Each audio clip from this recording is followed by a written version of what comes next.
this is because this horse never been taught to be responsible for her own action and give to this bit. And I want her to hold it for a little while. I don't want her to just give it to me and try to take it back like she's doing.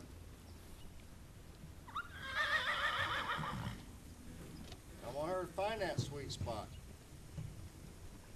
Right there. There, she held it some length of time, so that time I'm going to give it to her. And I always go back and I just, work on the lateral a little bit. She's a little bit stiffer to her left than she is to the right.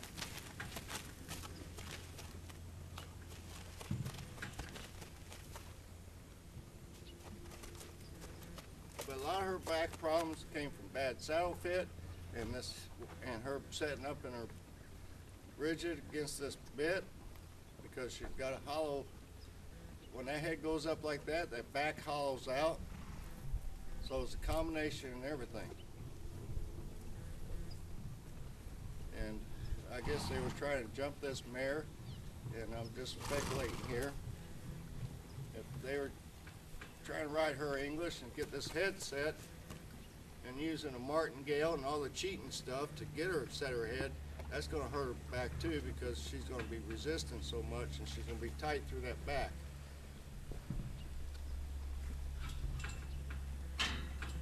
Like I said, I'm going to back up. Oh, I can throw my nose back out there. All I got to do is give it a little bit and I can have it back.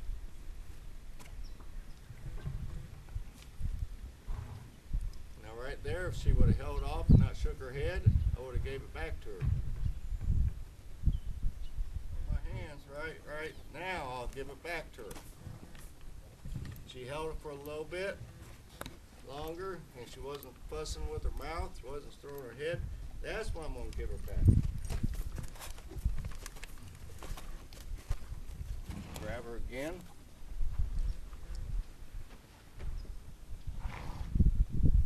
So that was quicker.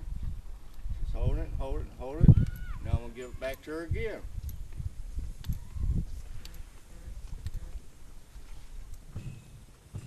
That was quicker. Hold it.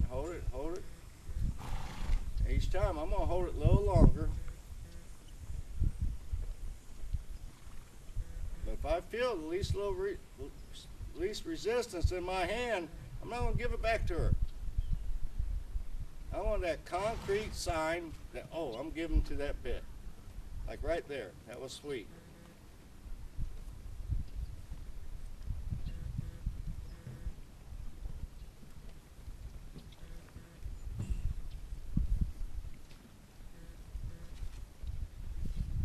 Right there, she's giving it to me, but she's still fussing. She's figured out she can't get away from it by putting her nose out, so now she's going to shake her head side to side.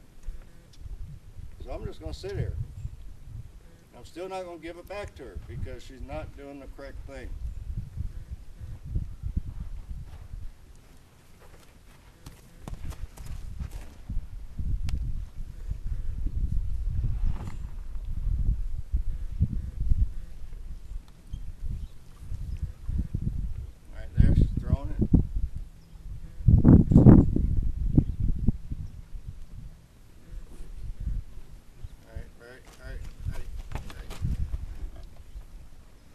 There, I was just fixing to give it back to her, but she took it away from me.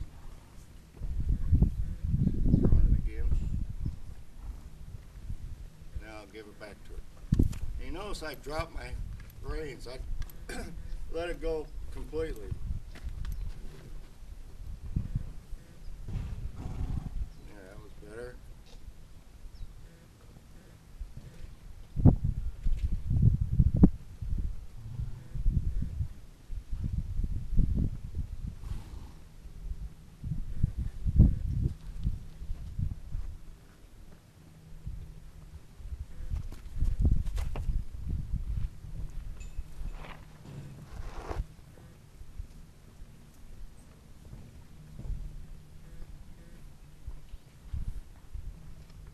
So that's the process we'll be doing. Next few rides, that's basically be working on that, working on her lateral, and then once she gets it standing still, I'll start walking her. out, and then I'll grab her face and make her walk in frame.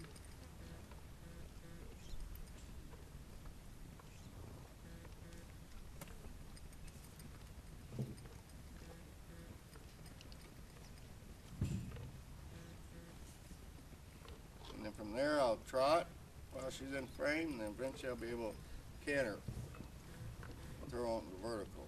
Vertical, you know, I preach on it. It's very important because that's vertical is what's going to save your hiney. If you get that horse, give him that vertical real soft, then you get in a situation they'll be able to, like right there, she stops, she gets that nose up. This horse don't have a stop there. Now that was sweet. She came to my hands real quick there. So this is just, you know, main thing I want to show with her was her length of the back, how you get in trouble with bad saddle fit, and the reasons why this mare had sore back. Here she got labeled as having behavior problems, and all it was she's sore. And Lord knows how long she could be sore. Now, with that being said, what you got to watch out for, when they do get sore like that, they do create a habit. And sometimes that habit keeps carried over after the horse isn't sore anymore. And like sore backs, one thing I've noticed, you know, they have sharp teeth, we float their teeth, we get rid of it. But one thing I've noticed with sore backs, if you really sore a horse back real bad, mentally, they never get over it. They're completely healed up, but they always feel like you go put a saddle on them. We've had one here that you put a saddle on them, they think they're going to get hurt, and they just don't overcome it. So that's why, you know, it's very important to have the right saddle fit. And it doesn't take much. You don't have to, on some of these horses, let's say you do have a horse with a little bit narrow back, if you got a full quarter horse treat, no, you don't have to buy another saddle. I mean, people would tell you to, but there's so many new pads out there now. You get one that's like I do, have it build up at the withers. It's that simple, you know. And like me, I got a couple different pads. There's one for a sway back horse and one for, you know, high withered horse, because I can't have a saddle fit every darn horse. So anyway, that's my tidbit for today. Everybody take care. And as I always say, be true to the horse, they'll be true to you. And also be true to yourself. And God bless.